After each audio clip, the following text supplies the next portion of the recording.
Hello दोस्तों, स्वागत है आपका हमारे चैनल बायोवैदिक्स में। और आज हम लाए हैं आपके लिए एक और बेहद ज़रूरी वीडियो जिसमें हम बात करेंगे फास्टिंग शुगर लेवल कंट्रोल के बारे में। जी हाँ, फास्टिंग शुगर लेवल को तुरंत कंट्रोल करने के लिए आज हम आपको कुछ खास उपाय बताएंगे और अगर आप इन उपायों का सही ढंग से उपयोग कर पाए तो निश्चित रूप से आपका फास्टिंग शुगर लेवल तुरंत कंट्रोल में आ सकता है।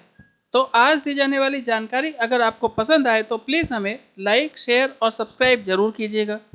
तो आइए शुरू करते हैं वीडियो। और मैं आपको बताऊं कि डायबिटीज़ में फास्टिंग शुगर लेवल का बढ़ना सबसे ज़्यादा चिंताजनक बात होती है।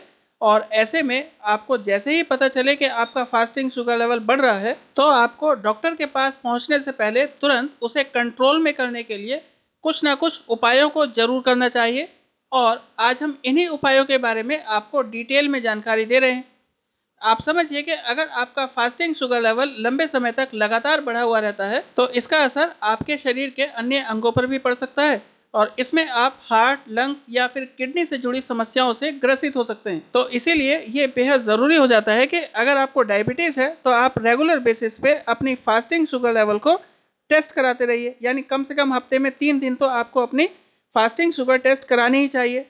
और अगर आपका फास्टिंग शुगर लेवल बढ़ा हुआ आ रहा है तो उसे तुरंत कंट्रोल में करने के लिए आप कुछ खास काम कर सकते हैं।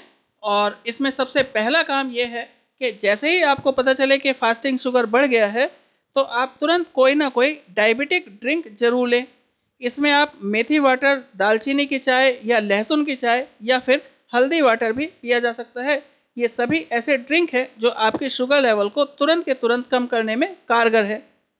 फिर एक बात का और ध्यान रखिए कि अगर आपको पता चला है कि आपका फास्टिंग शुगर बढ़ गया है तो तुरंत आप 15 से 20 मिनट की ऐसी एक्सरसाइज कीजिए जिससे आपको पसीना आए और आपकी मांसपेशियों पर जोर पड़े। ऐसा करने से भी आपकी फास्टिंग शुगर लेवल तेज़ गति से कंट्रोल में आती है। और एक्सरसाइज करने के 5 मिनट के बाद आप अपना ब्लड शुगर टेस्ट कराइए ताकि आपको पता चल सके कि ब्लड शुगर कम हुआ है या नहीं। फिर तीसरा काम ये भी किया जा सकता है कि आप पर्याप्त मात्रा में पानी पिएं।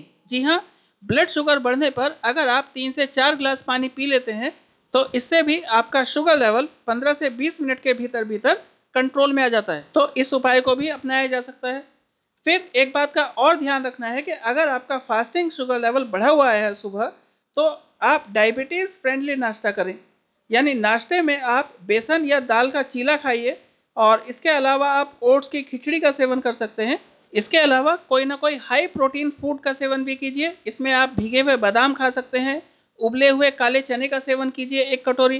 क्योंकि अगर आपके शरीर में प्रोटीन की मात्रा पर्याप्त रहेगी तो blood sugar level automatically control में आ जाएगा। आप सेब या अमरूद का सेवन भी कर सकते हैं, ये भी फायदेमंद है। फिर एक और काम किया जा सकता है कि अगर आपका फास्टिंग शुगर लेवल रोज़ाना बढ़ा हुआ आ रहा है तो आपको अपने डिनर की डाइट को रेगुलेट करना पड़ेगा। यानी आप जो रात को खाना खा रहे हैं उसमें कार्बोहाइड्रेट की मात्रा को सीमित करना है और प्रोटीन की मात्रा को बढ़ाना है। और साथ ही साथ ये भी ध्यान रखिए कि जो आप खाना खा रहे हैं वो सोने से 2 से ढाई घंटे पहले खा लें और खाना खाने के बाद 20 मिनट की वॉकिंग जरूर करें। तो अब आप समझ गए होंगे कि अगर आपका फास्टिंग शुगर लेवल बढ़ा हुआ रहता है या किसी खास दिन बढ़ जाता है तो ये सभी काम आपके लिए बेहद ज़रूरी हो जाते हैं। तो इन सभी उपायों पर ध्यान दीजिए। और ये सभी उपाय करने के बावजूद भी अगर आपका ब्लड शुगर यानी फास्टिंग शुगर लेवल लगातार बढ़ता रहता है तो आप तुरंत डॉक्टर से संपर्क कीजिए और प्रॉपर ट्रीटमेंट लीजिए। तो आज के लिए इतना ही और वीडियो देखने के लिए धन्यवाद। और आज दी गई जानकारी अगर आपको पसंद आई हो तो प्लीज़ हमें लाइक और शेयर ज़रूर कीजिएगा। और अगर आप हमारे चैनल पर नए हैं तो प्लीज़ हमें सब्सक्राइब भी कीजिएगा। Thank you very